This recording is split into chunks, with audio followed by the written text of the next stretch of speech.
Hi guys, Kay here. It's Tuesday, which means it's Q&A day.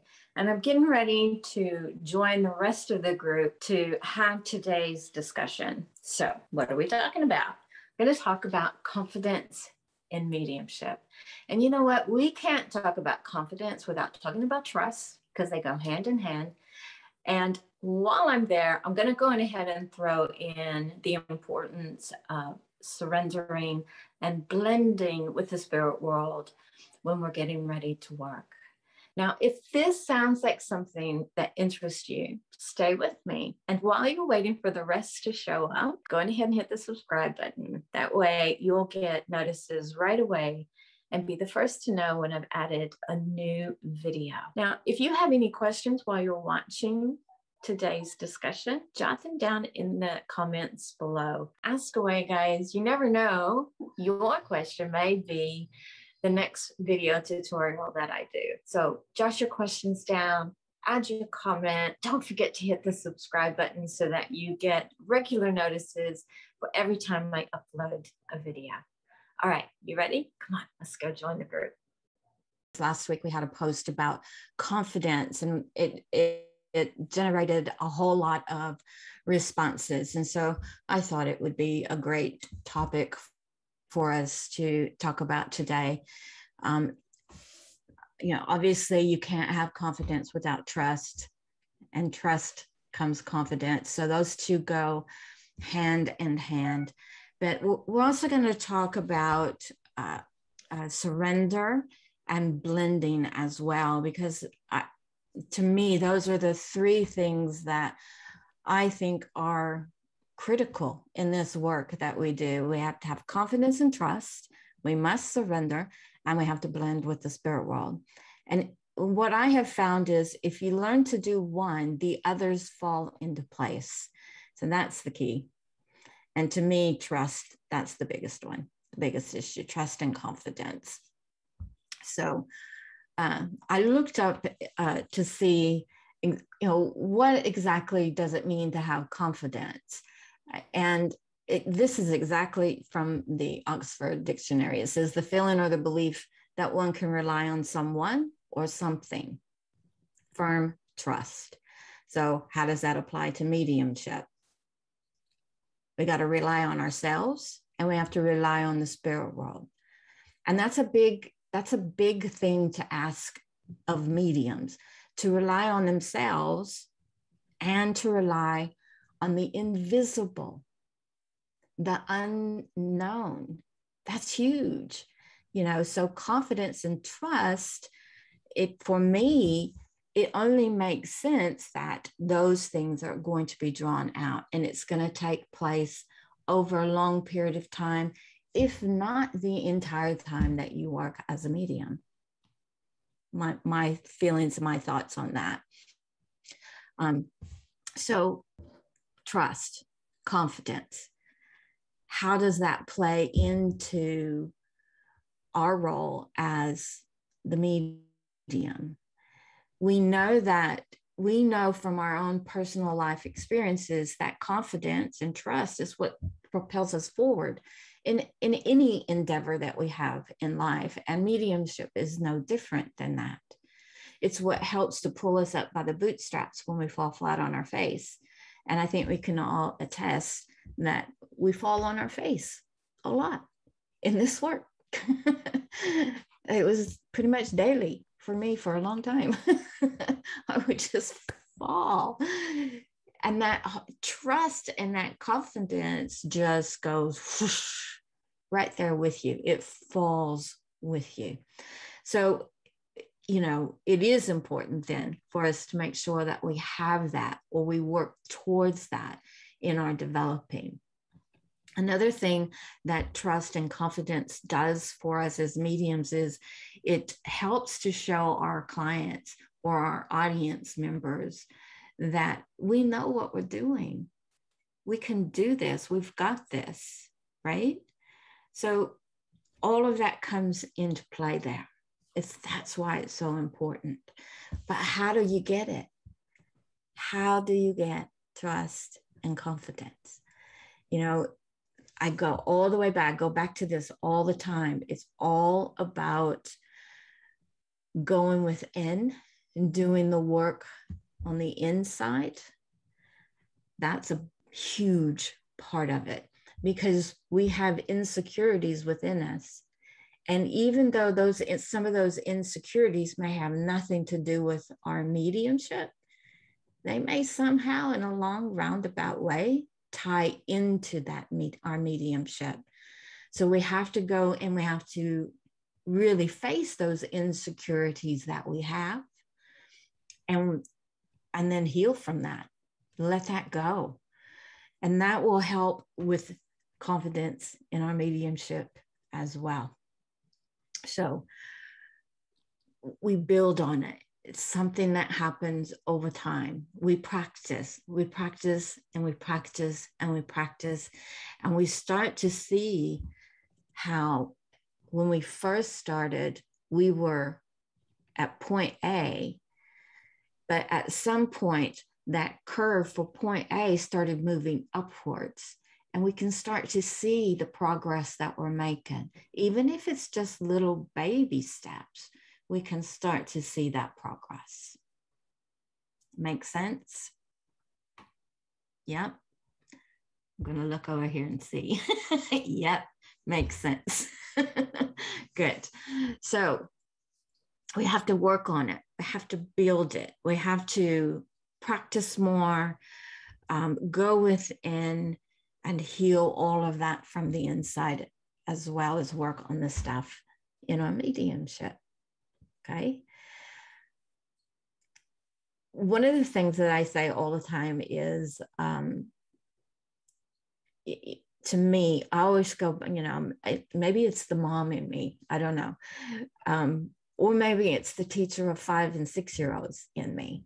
But I always go back to the fact that, to me, I look at mediumship much in the same way as I look at a brand new learner, whether that be a toddler that's learning how to walk, or a 6-year-old who's learning how to read.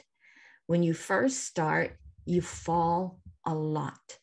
And you're eager, you're really eager, and you want to do it, but you have this fear there.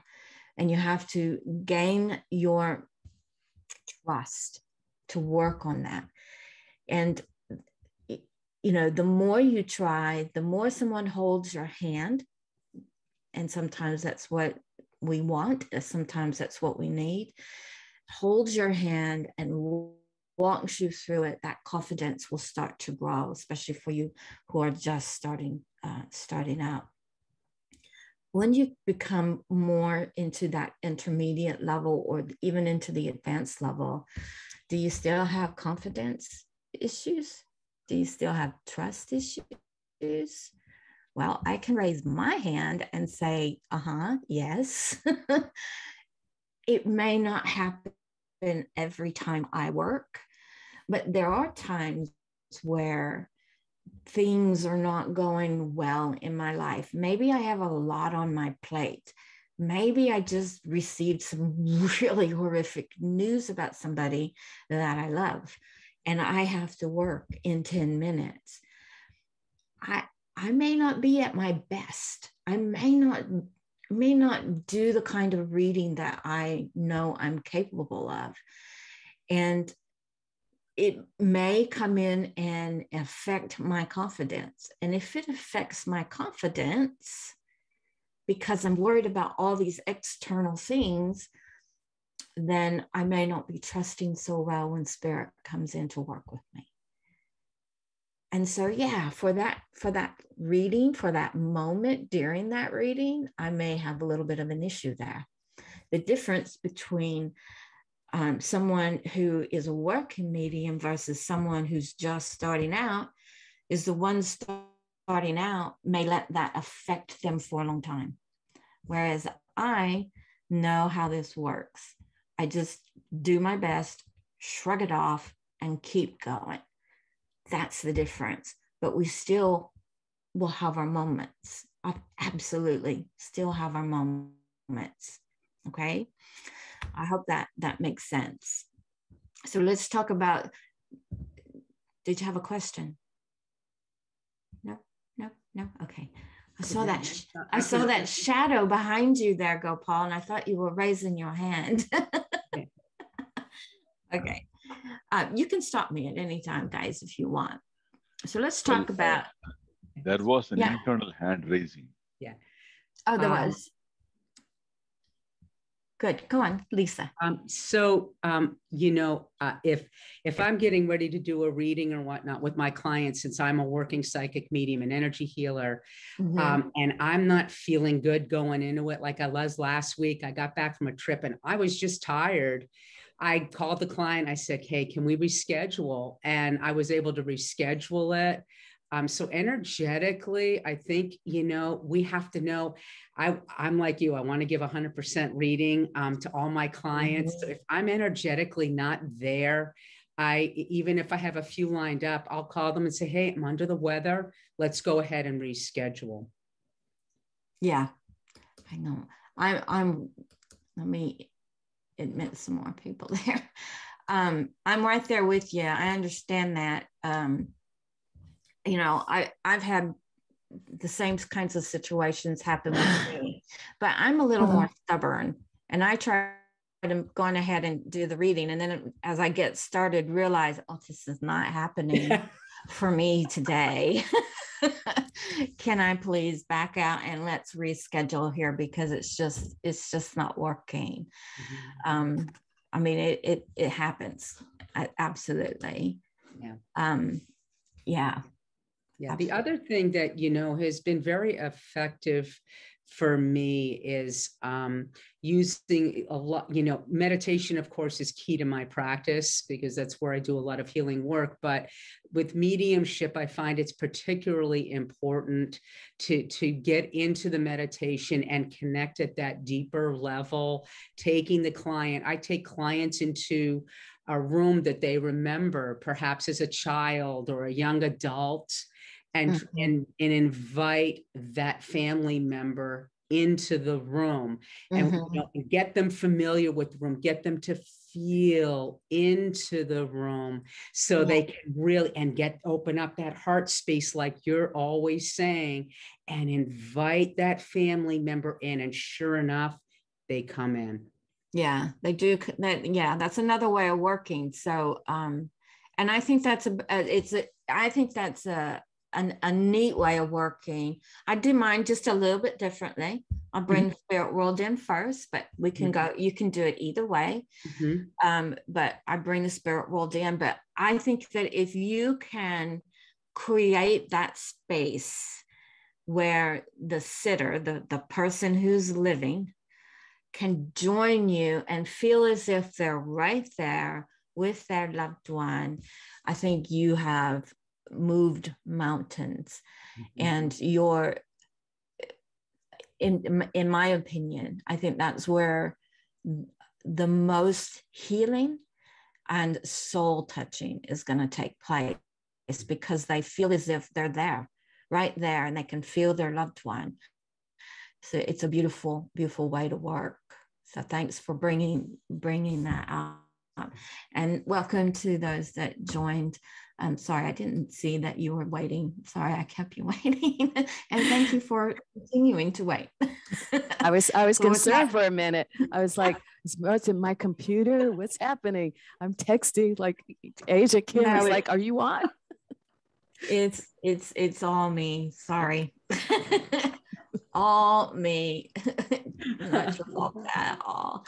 So we're talking about trust, confidence. Just to recap for you guys real quick, and what all that entails. And so let's talk. So I had mentioned earlier about the three things that I feel are really crucial, and to me, this is my opinion, it's trust, surrender, and blending. And if you can do all three of those things, and to me, if you do one, the others just fall into place, then you're on the right track. But and really honestly, if you can do those three things I mean, everything falls into place. All your problems, all the walls that you're hitting, everything will start to come crashing down. And then it'll just feel as if everything is starting to click. The evidence is coming in smoother. As you're, talking about one piece of evidence, as that rolls off your mouth, the next two pieces are just there waiting to just fly right on in so that you can keep going. And it just works like that.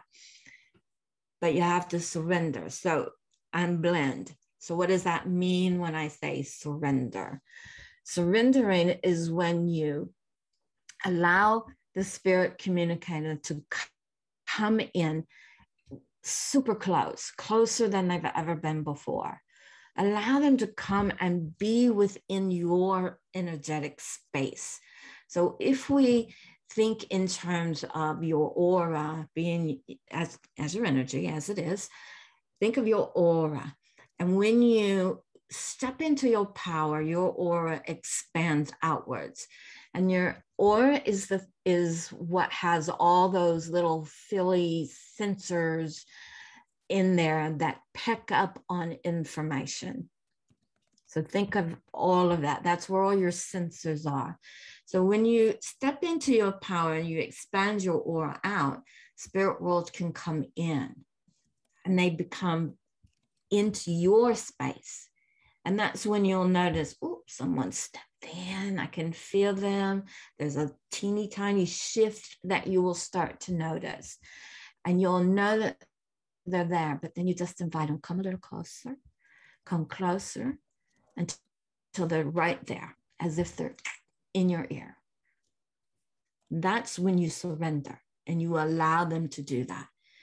It's very common, typical, that until we really have trust, we keep them in the outer planes of that aura. We don't allow them to really come into our space. They're there, they're touching the aura, they're at the outskirts of the aura and in our energy, and we're aware of them and we can get information from them, but that information may be broken. It may come with long pauses in between. It's not what we want. So once we start learning how to trust, we start to learn how to surrender. And then they can start coming even closer. So think of your energy as the channel that allows the spirit world to come in and bring in their energy. Manto, do you have a question? First, thank you very much for explaining the mechanics and how it works. I just wanted to do something about me, about how I feel this. Okay, Yes. I don't do anything of what you have said. I just feel that there is something, and that's it. And they start to give me the information, and I tell the information as it is. And at the beginning, it was very successful. Mm-hmm. When I started to see how this mechanics works and started to follow the steps, I started to have many problems. Okay. Like I told you about these problems before, that many people Yes. are coming from outside. They are not related to the groups. I started to doubt, and I started to have headaches and things like this. But at the beginning, I remember it was easier than this. Yes. And sometimes what happens, Monto, is when we first begin, the spirit world will come in and they'll show us, this is what you're capable of. This is what you can do. Because when I first started, my very first circle, when I still was going, now I'm not a medium. People on TV, they're mediums. I'm not a medium. That's where I was. And what happened was I had the shock of my life, because I just started all of a sudden in this circle on day one, seeing movies rolling in my head. And I just said what I saw. And it was very deep evidence. And it was amazing. But then it all went away. It's just gone. And the reason, you know, because I talked with one of my mentors about that. Why did that happen? And that's how it was explained to me. They show you what you're capable of, and then they take you back, and then they start refining the areas that you need to refine. I had to learn how to use my clairsentience. So my clairvoyance went on hiatus, and I had to learn how to use that part of me. So I worked really hard on that. Okay. So then once I got my clairsentience underway, then the clairvoyance started coming back. The movies started coming back, and I was able to kind of marry those two together. So they worked simultaneously. Okay. So in the long run, I now have movies like I had in the beginning, with the exception I've added to that.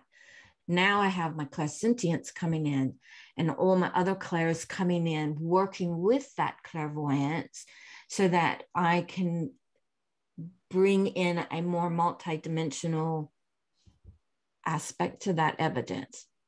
Did I explain that good enough? I'm not sure.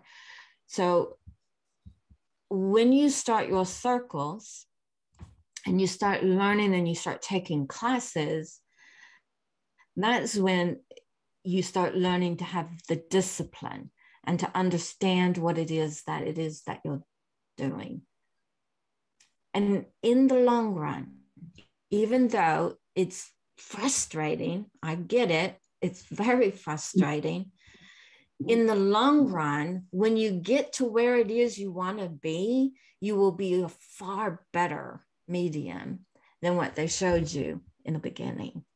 Does that make sense? Yes. Thank you very much. Thank you. Good. Yeah, good. All right. So surrendering. Oh, Lisa.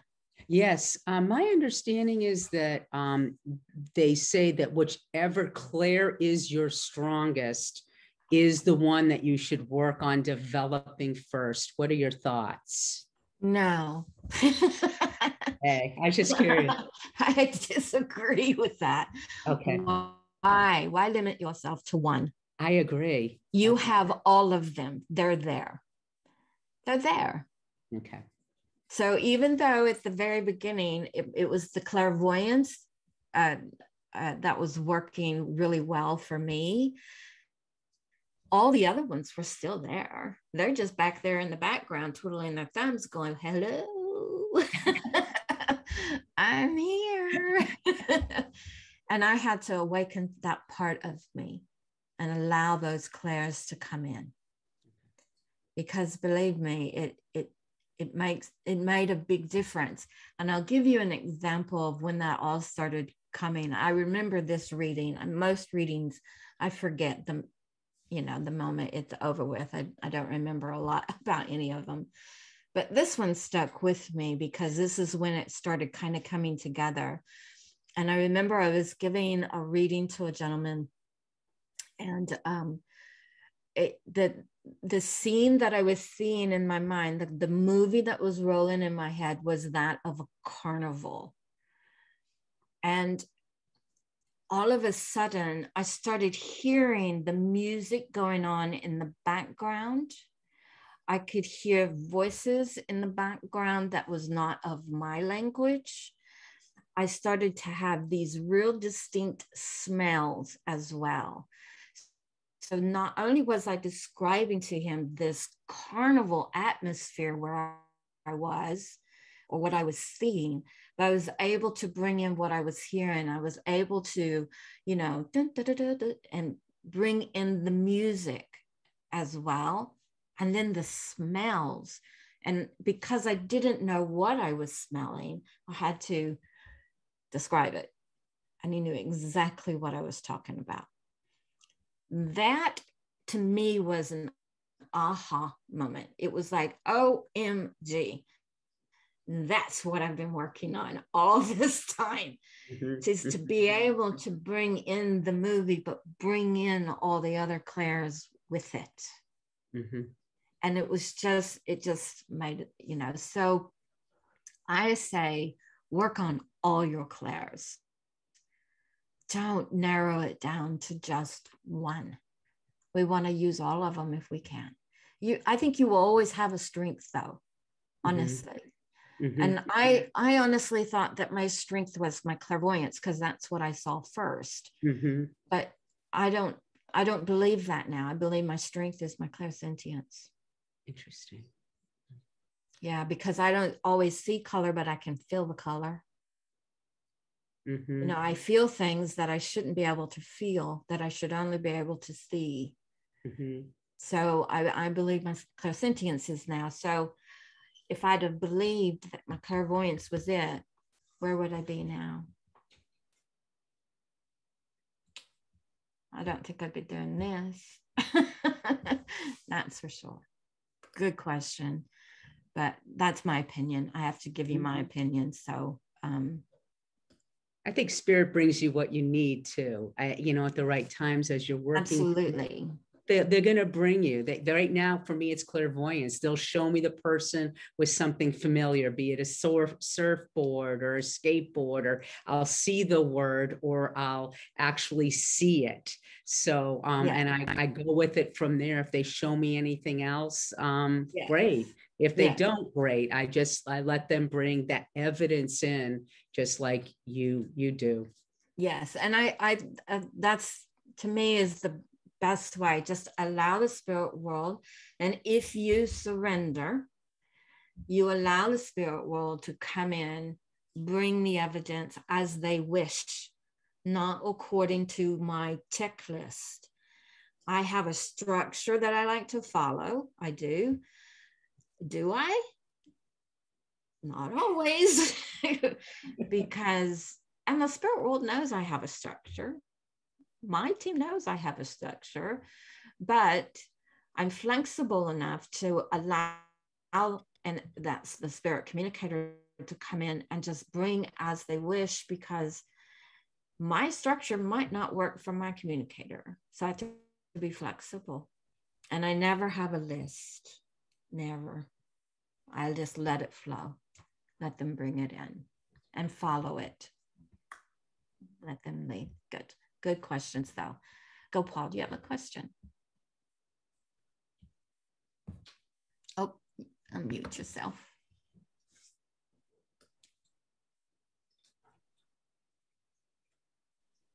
Okay, can you hear me now? Yep. Okay. So, Kate, first thing is, either I am seeing things, which is very likely, or you're carrying the same lighting that you had back in wherever you were before you moved to wherever you are now. Pardon my imperfect understanding of US geography, but there is this reddish tinge at the top of your head, and there is this blue aura all around. So I don't smoke. So what is this? So, okay. okay. So I just thought I shall make this observation. And yeah, I do have a very blue aura. I do. Okay. Okay. Got that. And Got that. just keep watching that, because it could change. Right. Right. So when you're talking about your auras will change, they move, they're fluid, they're always changing. But like, if the spirit world were to step in and stand right here beside me, my aura might change colors. So yeah. Okay. Because now I've got new, and I'll have new energy moving in. Got it. Yeah. And the second thing I wanted to share was, look, I've been troubled over a period of time, excessively troubled with all the shit that's going on, right? Mm-hmm. And why Why have things been so unfair? Righteous outrage is one of those things that I have had very little control over. Mm-hmm. And when it takes over, I am an ugly person to be around. And so the last class that I wanted to attend, and then circumstances didn't permit because of IT failure on your side, I actually wanted to ask a question, which then I decided to ask anyway, and answers have been tumbling out of the cupboard, and answers about the larger design of how things are shaping up, and ain't no coincidences, ain't no villains, and ain't no heroes, and it's playing out and it's unfolding as it should, and there's nothing wrong in the way it's going on. Nobody is dying, nobody is living, nobody is it's going on. Mm-hmm. And we're all heading where we need to head along various paths. Our destination is certain, the path is not, but that the path will ultimately lead to the destination is certain. Why did various characters play the roles that they played? Some very famous characters actually showed up in very unlikely settings to answer those questions. And once those questions are answered, it all seems to fit so well. And I don't want to get into the details of that because this is of my personal interest and not necessarily and dealing largely with my country. And so not necessarily of common interest, but I just wanted to share this experience. And so the upshot is that righteous outrage is not so prominently on the tip of my nose. It's kind of receded into the nostril, and hopefully at some point of time, I can switch it off before it switches on. So I wanted to share that, and incidentally, this kind of clarity, this kind of insight is what I was looking for in this whole journey. I am not in this to become a medium, if I may call it that. Exploring mediumship is, for me, a whole new dimension of coming to know myself. Mm-hmm. Good. Which is for me the ultimate journey. The ultimate journey. In knowing the self, all is known, is an article of faith for me. And it certainly is working. Mm-hmm. So I thought I should share that. Thank you. And I realized that in sharing this, I have experienced and demonstrated trust and confidence. So it's working. Well, thank you very much for sharing that.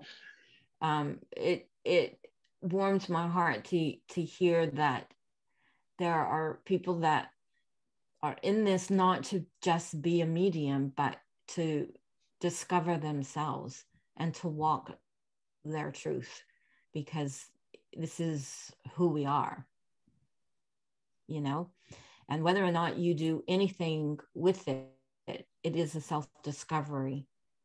That is a huge part of the journey that we are on, is self-discovery. And, in the middle of that self-discovery, we discover that we can see, feel, and hear from the unseen world, which is kind of cool. Yep. Hi. Thank you. Yeah, thank you. Hi, Sandy. Hello.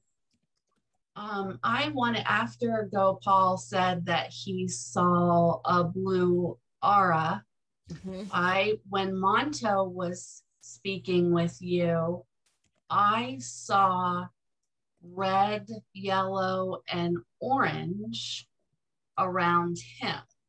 And at first I thought I was seeing things.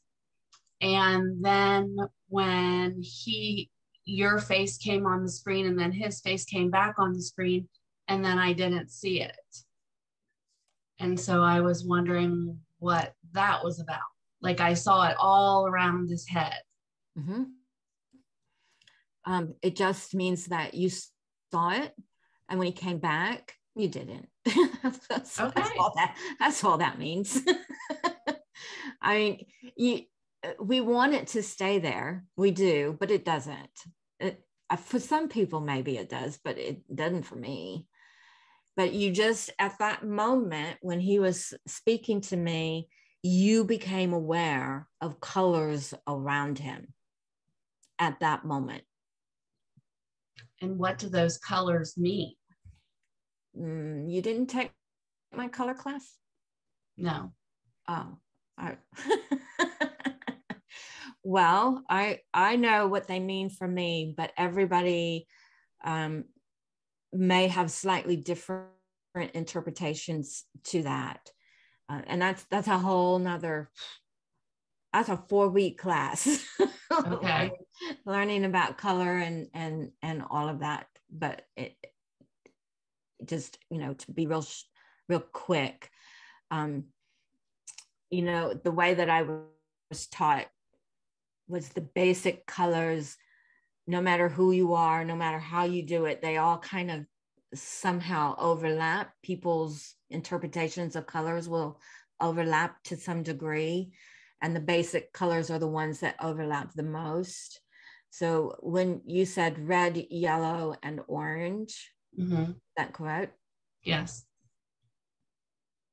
Okay, so red is leadership. You see red a lot in males as well. Not to say that a woman can't have red, because we can. Usually if it's within a woman, it's a strong woman that holds her own. It depends on the color and the shading of the colors as well, but just red in general, usually a sign of leadership to some extent.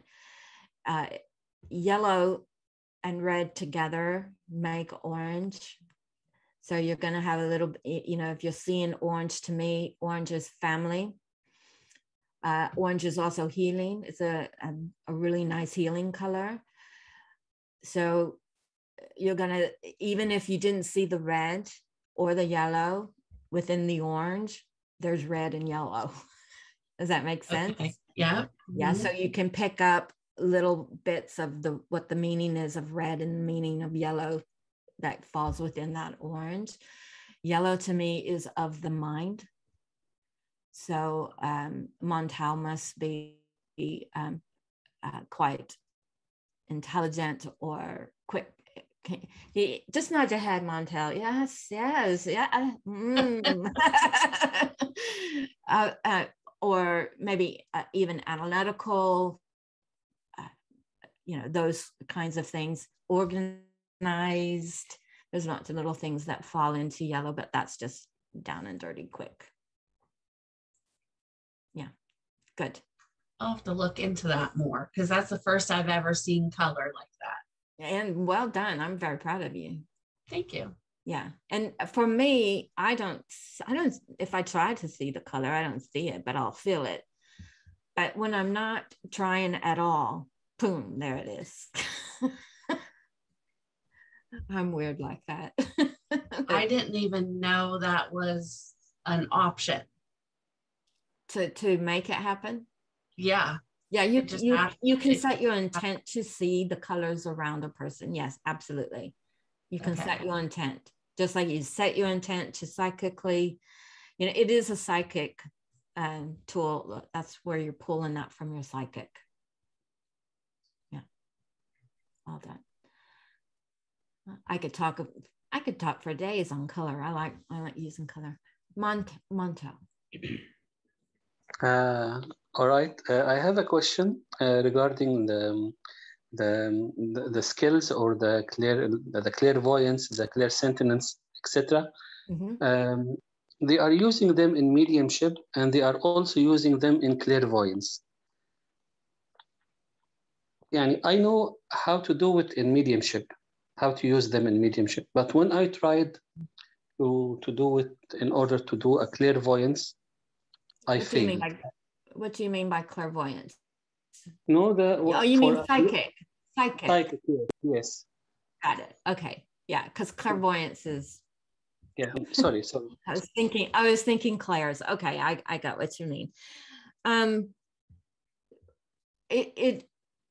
Well, that is your psychic. When you work psychically, you see images. You could maybe feel things as well, and clear knowing also comes in. So, if you're not getting images or feeling anything, is it just that when you work psychically, you know it? You just know? You don't really know where it's coming from. You just know? That's a question for you, Monto. Yes, this is claircognizance. Yes, claircognizance. Yeah. Yes, my question is, the medium and the psychic are using the same skills, but yes, this one gets results and the other one gets different results. That's okay. So, yes, that's okay, but why? Because you're, who knows why? Why do we see the unseen?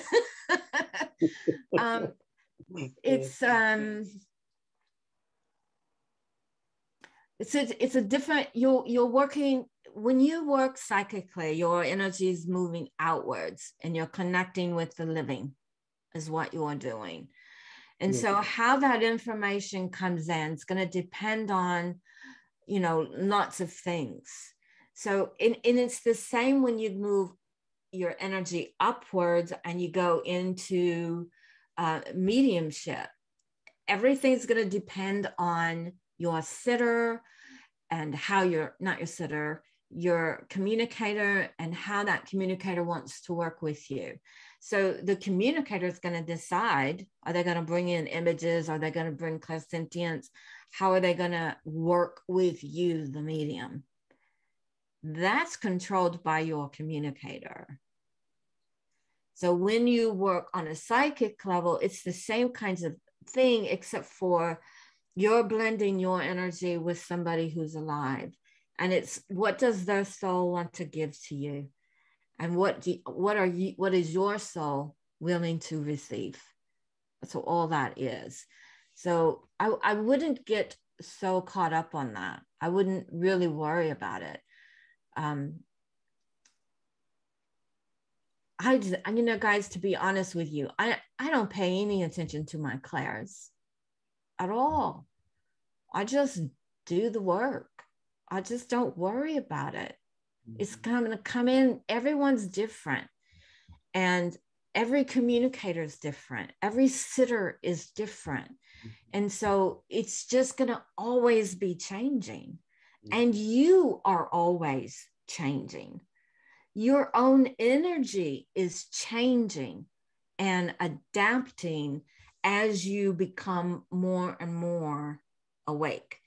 As your clairs start opening up, your own energy is changing. So just, my thing is just relax. Just trust, surrender, and allow it to happen. That's it. It's really all you got to do. And blend. Okay.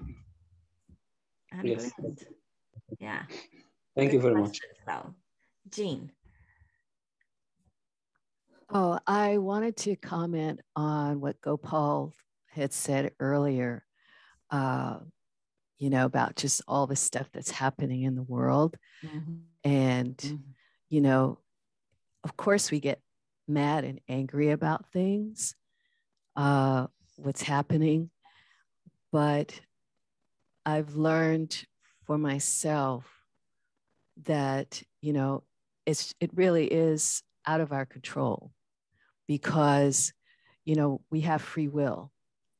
And so you know, the choices that we make and the choices that other people make, you know, of course it's going to have a domino effect no matter what we do. But, you know, with evolution, which is taking place, I feel that there's going to be, you know, a painful point of that change, and the change in mankind and how we think, and that we are painfully but slowly heading towards where we are coming out of the human thought and getting more into the spiritual thought. And so I feel like, you know, with everything that's happening, and it doesn't seem fair, but there is a purpose for everything. And it's really, we're not given that information exactly what it is. We're not privy to that. You know, we may kind of hear and glimpse and see, but there's change all the time. And like I said, change is, you know, it can be painful, because there's, you know, healing that's also taking place at the same time. So I feel like, you know, for myself, it's like, okay, I'm here at this moment in time where everything just seems like it's just a cluster F, you know. But what's my role? What am I supposed to be doing? I'm here for a reason. I chose to be here at this time. So what am I supposed to be doing? And now that we as mediums and practitioners are becoming aware of our gifts, and that we are healers, we bring the messages, we help people. It's like, this is my role. Doesn't mean that I stop caring about what's going on. I can get angry, but then I have to like realize, you know, everybody's on a journey, and I have to understand what I'm supposed to be doing at this moment, and not get caught up in the spider web, so to speak, you know. And so, you know, for you, Gopal, this is a glorious time. I have to say, it's a glorious time for us all, because look where we are. Look what we're doing. Look at the gifts that we have, and how we're helping people. How amazing is that? It's beautiful what we're doing. And so we have to continue on that journey of what we're supposed to be doing. And we're all here together on this Zoom, and our teacher Kay being the head of it all. It's like, we're supposed to be here, right now. Yeah. So beautifully said there, Jean. Beautifully said. You know, and I think part of what, you know, our role here, and as we're light workers, and those, you know, I remember when I first started this and I heard that word light worker, and I went, well, what the hell does that mean, light worker? I mean, a lot of the terms I say that. What does that mean? I don't understand that. I'm just a medium. I don't know these things, but I get it now. I understand what it means, you know, why they say we're light workers, because our light shines bright. And from the spirit world's perspective, when they look upon Earth, they see us as light beings, as we are light beings, and that's how they see us. And they see a lot of lights that are on a certain level of dimness, And then every so often they see bright lights. And our lights are brighter because we are more awake. Doesn't mean that we're special or anything like that. It just means we're more awake and we're more in tune to the here and the now and the unseen. We're a little bit more connected. And so our light is brighter. And because we have this bright light, our energetic field we have this clearer connection. I don't even know if clearer connection is what I want to say, but because I think we all have the connection, but that flow from the divine, whomever that may be for you, that flow coming from them straight to you emanates out within our aura, which creates that bright light. And it's that energy that's flowing through us that brings healing, even when we're just sitting doing nothing. And so that's why we are called light workers. And so in this day and time, in this world that we live in, the light workers are going to play an important role, because we're the ones that are sharing that light, that love that comes from source, you know? And we have that ability to send that energy out. We can get up in the morning, you know, whatever your morning routine is, we can get up in the morning and just, you know, ask, use me. I'm here. Send your love outwards. Use me as the vessel. And every person that you come in contact with, whether you speak to them or not, at the grocery store, you'll walk past someone, that energy touches theirs. Mm-hmm. And they may be having a shit day because of all the crap going on in our world today. Mm-hmm. And just coming in contact with that love that's emanating out from us may be what they need. And so we play a role in that. And we can sit right here in front of our computers and we can send that energy, that love, that healing to all corners of the world. Mm-hmm. We can send it out. And I think that's part of the role that we have, especially with everything that's going on today in this world. There are so many places around the world. It's not just our neighborhood. So I say, you know, use that power. Use that power to be of service. That's one way. It's one way. Good. Lisa. Yeah, I would agree. So just a couple of comments. We are all light workers and we're all ascending. You know, beautiful. Apparently we are. we are. And so we do pick up on the collective energy. So it's really, really important that we're mindful of grounding every day. Mm-hmm. Ground yourself. Even if you go out and hug a tree, put your feet in the dirt and do some earthing. Grounding is really super important right now. Mm-hmm. Cleansing your energy. I clear my chakras every day. You know, however you do that, be it in a shower, an Epsom salt bath, swimming, whatnot, whatever you do. But it's really important because we are, as empaths, as light workers, we're picking up on the collective energy. I also encourage people, I do what I call soul circles, psychic development mediumship groups. I do 2 of them a week here in Gulfport, Florida. And this is just what Kay alluded to. You get a group of people together like us, and we're raising the vibration. And so if we are love, and we create that love in that group and that deeper connection to Creator, to our higher source, to our higher self, that's going to go out to the planet. Yeah. And that's what we all can do in this moment. Staying present, staying grounded and putting and radiating that love. So thank you for those words, Kay. Yeah, I I think of the image that comes to my mind.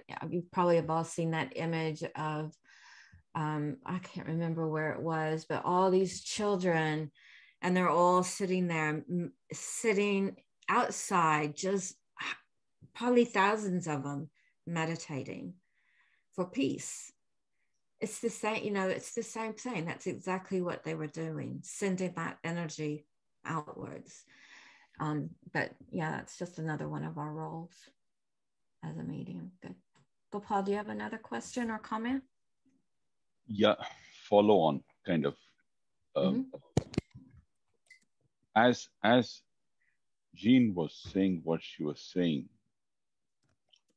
especially about we are here for a purpose. Sometimes, I'm a big one for purpose, and I'm constantly saying, hey, listen, by 6 p.m., I want to know what you have lined up for me next. I'm a busy man. Please tell me what you want me to do. That's the kind of guy I am. But then I realize, off late, I've been realizing that it's not important for me to know what my purpose is, rather than be available. And that's exactly what you said. Mm-hmm. Make me a channel of your peace. Yeah. Use me.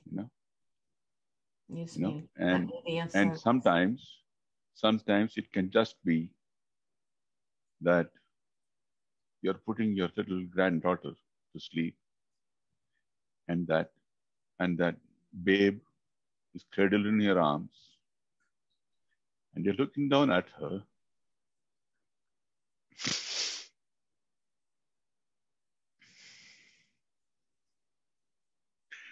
and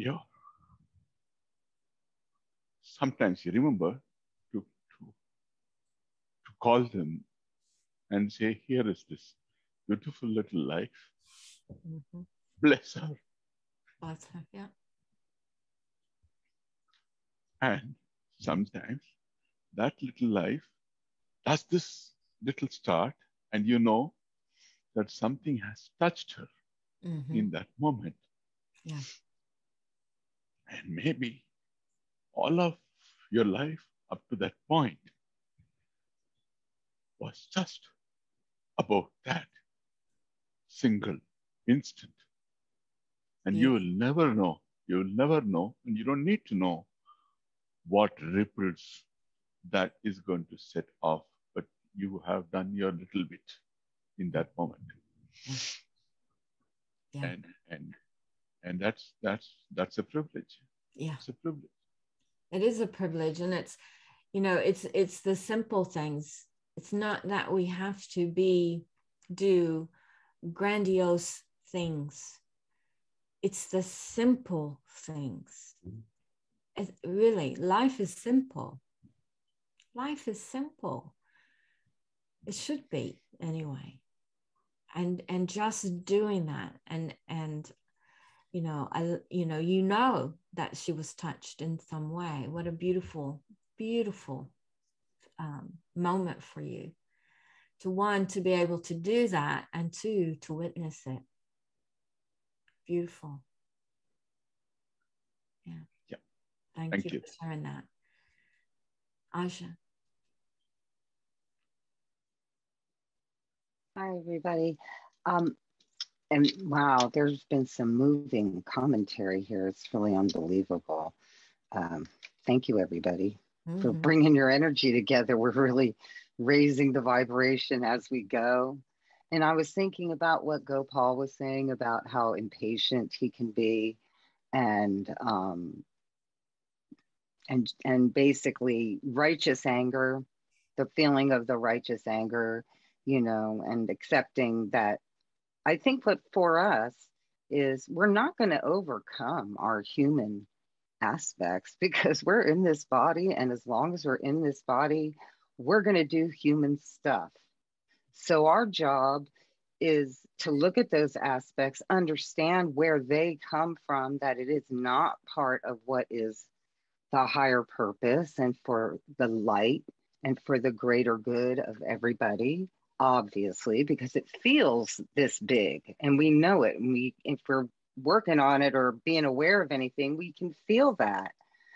And so I always think of it as the balance sheet. Then if you're going to put it in like bottom line terms for those who like to think of the bottom line, and that is you just have to like fill the side for the greater good with way more stuff than the side that is not necessarily your most attractive aspect as a human being. And so that way you're not feeding into that. You know, it reminds me of like Mother Teresa. Everybody thinks that she was just so holy going off to work, and she was, but she did it because she recognized the inner Nazi within herself. And that thought, she decided she had to, that was her way of balancing the scales in the onto the side of light, onto the side of good, because everything we do ends up on that side, and cumulative effect is a real thing, as we know. So we can just continue to build upon that and realize that every time we do it, we're adding more to it, and so are other people. And there's comfort in that, because then you don't feel quite so alone. Yeah. We're, you know. Yeah. So I just thought that was, you know, just important to be, you know, to not judge ourselves, because then you get in your own way and you can't operate from that space because you're having a negative judgment. And it's not just how you look at the rest of the world, it's how you look at yourself that matters as well. Yeah. Because how you look at yourself is how you look at the world. Well, I must feel sorry then a lot for myself, because right now I have so much empathy for the world. It hurts. It hurts sometimes, but that's how we know. Yeah. That's the better side of our humanity, of recognition. That's the aspect of humans that I think makes us, even if we're writing the stories about our own humanity, and those are the aspects that we like to raise up, you know, as an archetype of how to be, you know.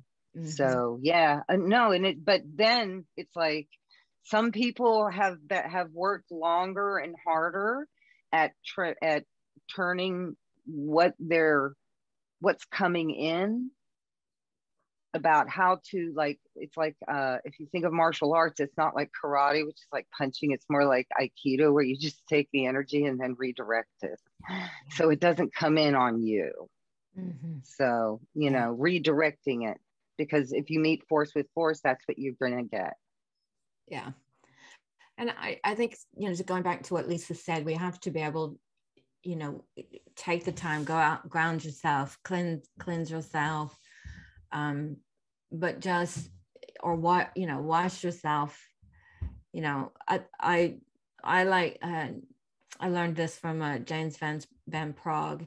He says at night when he takes his shower, he envisions the water that's running from his body, just removing the negativity of the day. And he watches it go down the drain because it's no longer a part of him. And I like that. I think that's a pretty nice visual, but whatever works for you to just help yourself stay grounded, because there really is a lot going on in our world today, a lot. And there's a lot of sadness and heartache going on. And, you know, ask, how can I be of service? What can I do? I think that's the key there. So, all right. So let me just wrap this up real quick. We got off a little bit, but I'm kind of glad we did, because all of that was so very important. And you guys amazed me every time we meet. It just amazes me, the contributions that you make. They're just so heartfelt and so spot on, and I so appreciate, because to me that's what makes this Q&A, is when you guys put your heart out there and share your knowledge. And Jean, I know why you're a minister. That's your journey right there. Yes. I wish I could. Can I get an amen? Amen. Amen there. Okay, so we started the day talking about confidence and trust. And then we moved into blending and surrendering. And here's the deal, guys. If you have confidence and trust in yourself and in the spirit world, you will automatically, Monto, is he still here? Yeah, Monto, you will automatically start to blend and surrender to the spirit world. You will automatically, all of those things will start to happen, all of them. But just know that it's like being on a roller coaster sometimes. Sometimes, you know, it just feels like you're going up, trying to gain that trust and confidence and the surrender and the blending. And you get to the top and it's like, woo, woo, and then you're going down and then you hit that low part again. But just know that, you know, you go down, you're going to come back up again. You'll come back up. Yes. And at some point and another, the time that you're down may only be just for a minute or two, or till the next reading. Until the next reading. That's it. Yes. Yeah. Tony, did you have a question? Yeah. Yeah, I think like trust, you have to extend that trust to your own journey as well. Yeah. Like, you know, something happened for me about 3 months ago, and it sort of relates to what you were saying, I think, Monto, that, you know, I was sort of half asleep, and suddenly my room was full of spirits, and I could see them and I could hear them, and I could hear a dog barking. I knew exactly what dog that was. He'd passed a few years ago. It was like, suddenly it was like being in a room, being in a party, you know, all these people are talking, and it was like, I know how this can be, you know, I know it can be like this. I can have this full vision, full hearing. And, you know, I sort of reacted, and I was like, whoa, back off one at a time, you know. And yeah. And that hasn't happened since, you know, but it's okay. And I think when you explained, it's like spirit will show you what it can be. And then it's not like they take it away, but you start to work. Yeah. And I trust in that process. I don't care that I feel like a blind person stumbling around in the dark at the moment, because I know that will be in the future. And it's a matter of, you know, work, just sitting with it every day and working on and trusting that it'll unfold, you know, it will happen in good time and in God's time. And another thing that sort of I was reminded of when we're talking about confidence in the beginning is, and this is sort of something that I've held, because, you know, I ride horses. I had a really bad fall, and a lot of horse riders will say, you know, confidence is like an egg, you know, it's slow to build and then shattered in an instant.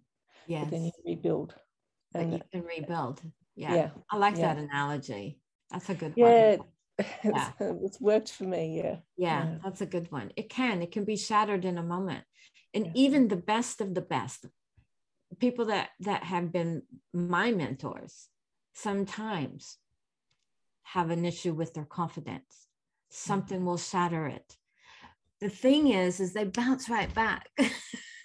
That's the thing. You know, when I was training, my confidence would go, and it'd be weeks I'd be working on getting that, you know, weeks I'd still be thinking about that one thing that happened that just shattered my confidence. And I'd be going, girl, you know, you need to get over this. That was a long time ago. Just, you know, pull yourself up and keep going. You know, the only, honestly, I think the only thing that kept me going is I'm pretty stubborn. I didn't have stubbornness. I'd probably still be teaching school in England somewhere. So stubbornness comes in handy at times. And I do think it was my stubbornness. But I was so focused. I knew that I had to do it, though. That was another thing. I knew that I had to keep going. no matter how down I was. And there were times where I got pretty low. Now I can bounce back quickly. Thank goodness I can do that now. So, well, guys, this has been great. I'm gonna wrap it up there. So we've already been an hour. So thank you all very much for coming. Thank you very much. Thank you. And contributing, and your questions are always so good, and I really, really appreciate that. So. Thank you. Thank you. Thank you, everybody. Thank you, Kay. Thank you, Kay. Bye. And welcome back, Deborah. Glad to see you. And Yeah. Good to see you, Deborah. Bye.